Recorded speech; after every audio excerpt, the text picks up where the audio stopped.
ஓம் நமோ வெங்கடேசாய.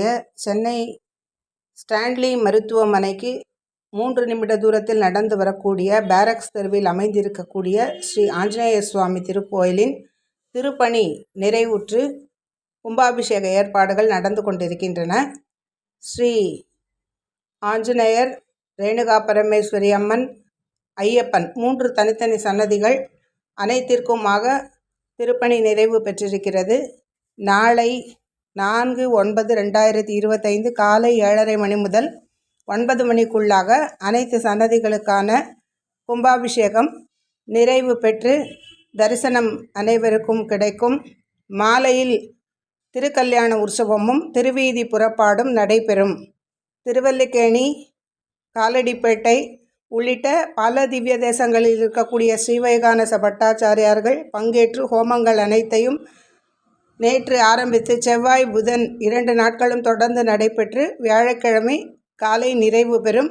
ஆஞ்சநேயரின் தரிசனம் அனைவருக்கும் வெற்றியுடன் கிடைக்க வேண்டுமாய் பிரார்த்தனையுடன் இதை கண்ணுற்ற அனைவரும் தெரிந்தவர்களுக்கு இந்த விஷயங்களை சொல்லி கும்பாபிஷேக விழாவிலும் தொடர்ந்து நடைபெற இருக்கக்கூடிய திருக்கல்யாண வைபவம் மற்றும் திருவீதி புறப்பாட்டில் கலந்து கொண்டு ஆஞ்சநேயரின் அனுகிரகம், ஸ்ரீ ரேணுகாதேவி அம்மனின் அனுகிரகமும் ஐயப்ப சுவாமியின் அனுகிரகமும் ஒரு சேர பெறும்படியாக பிரார்த்திக்கின்றோம்.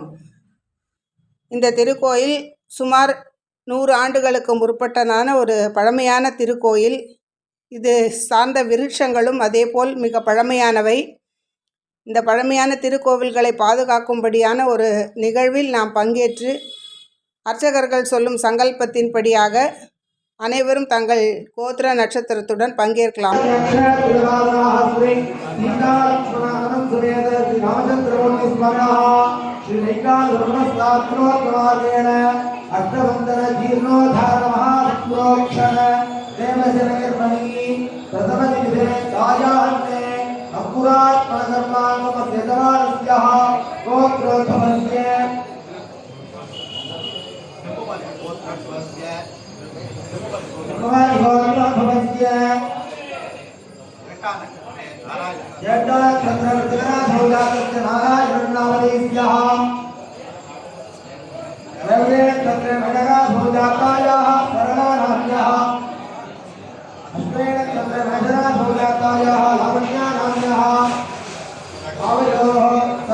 செவ்வாய்க்கிழமையன்று அங்குரார்ப்பணம் என்ற நிகழ்வுடன் இந்த வழிபாடு ஆரம்பிக்க பெற்று சங்கல்பம் செய்து கொள்ளப்பட்டு தொடர்ந்து ஒவ்வொரு கால பூஜைகளும் மாலை நேரத்திலும் காலை நேரத்திலும் ஹோமங்கள் தொடர்ந்து ஸ்ரீவைகானச பகவத் சாஸ்திர முறைப்படி நடைபெற்று நாளை காலை 4/9/2025 6:30 மணிக்கு நிறைவு பெற்று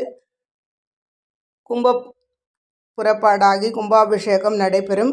அனைவரும் ஆஞ்சநேயரின் அனுகிரகத்தை தவறாமல் பெற்று அனுகிரகம் பெறும்படியாக பிரார்த்திக்கின்றோம். ஸ்ரீராம் ஜெய ராம் ஜெய ஜெய ராம், ஸ்ரீராம் ஜெய ராம் ஜெய ஜெய ராம், ஸ்ரீராம் ஜெய ராம் ஜெய ஜெய ராம். ஓம்